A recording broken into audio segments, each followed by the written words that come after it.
Amém, queridos. Glória a Deus, pode assentar, fica à vontade. Só informando, às vezes algumas pessoas gostam, né?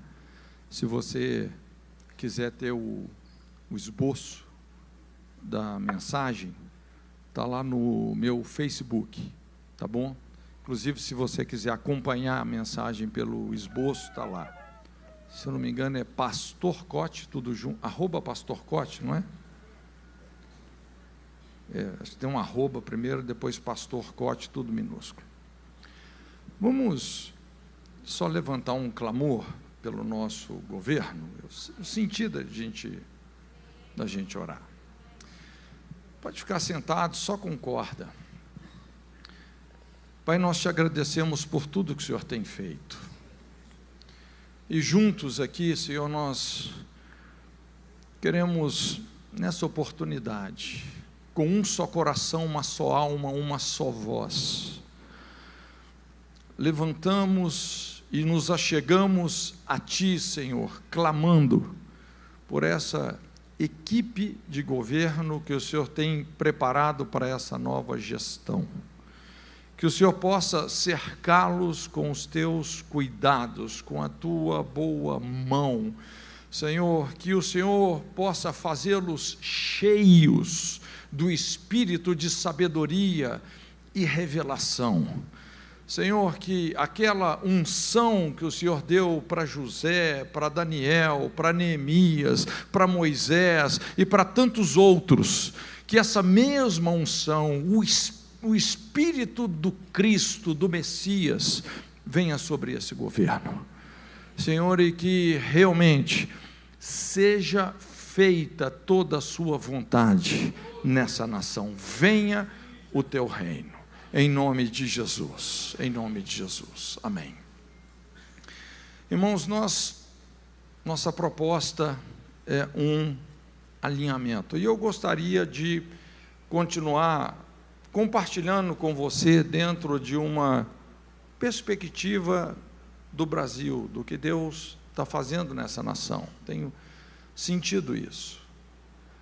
E eu vejo muito claramente um tempo de muita prosperidade pela frente, um tempo de crescimento.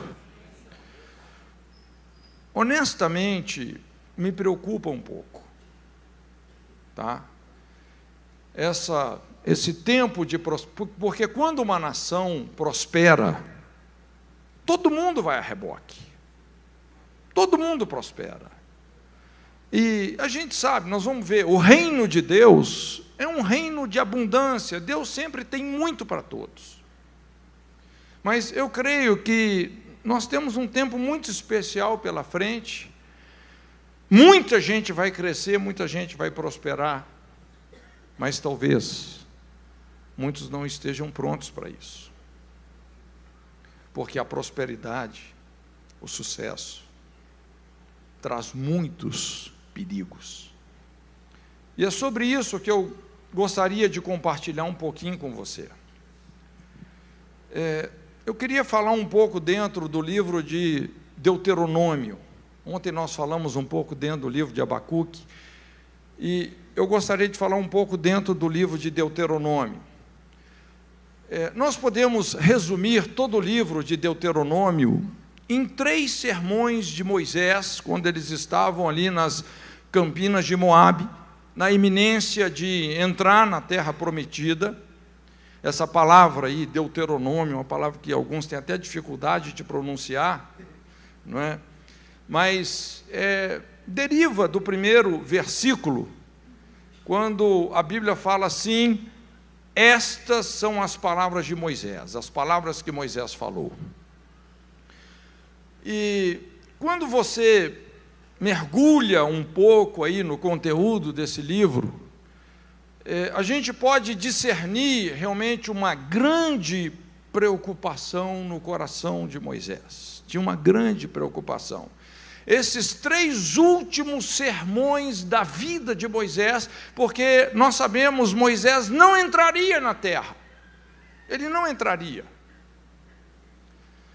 mas havia algo que ele tinha que lidar e que realmente trouxe uma grande preocupação, e nós vamos chegar lá daqui a pouco.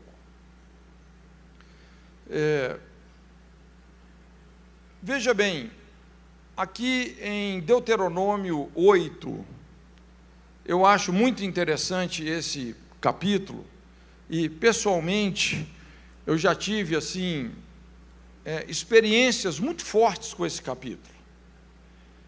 Mas no verso 2,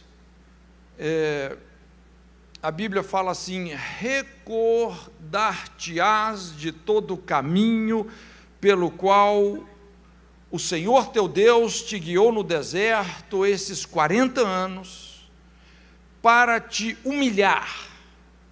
A palavra aqui tem muito a ver com afligir, humilhar. Fala assim, para te provar.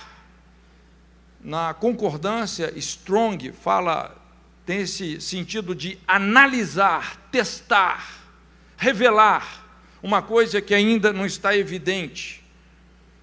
E fala assim, para saber o que estava no teu coração, se guardarias ou não os seus mandamentos. Esse versículo eu acho muito interessante. Veja bem que todo esse processo de Deus com o povo ali no deserto, que inclusive acabou se estendendo bastante, poderia ter sido em torno de 2 anos, mas acabou se estendendo para praticamente 40 anos. E, no fundo, a intenção de Deus, por incrível que pareça, é essa: saber o que aconteceria no futuro. Isso pode soar estranho para muitos de nós, mas, sei lá, é o que a Bíblia está dizendo. Essa palavra saber é isso, é perceber, ver, descobrir, discernir, não é? Saber por experiência. Então, como é que Deus antevê o futuro? Como é que Deus sabe o futuro? Ele prova o nosso caráter. O nosso futuro começa na maneira como nós respondemos às provas de Deus. Eu preciso te dizer isso, que a nossa vida cristã é pontuada por muitas provas. Nós não podemos criar a expectativa de uma vida espiritual esvaziada de provas. A vida espiritual é feita de muitos Getsêmanes, muitos calvários. Eu sei que é difícil dar um amém para isso, mas eu preciso te dizer como as coisas funcionam. E aqui fala então sobre esse aspecto contundente da prova, a humilhação. Humilhação. A maneira como você lida com a humilhação revela se você está disposto ou não a guardar os mandamentos de Deus.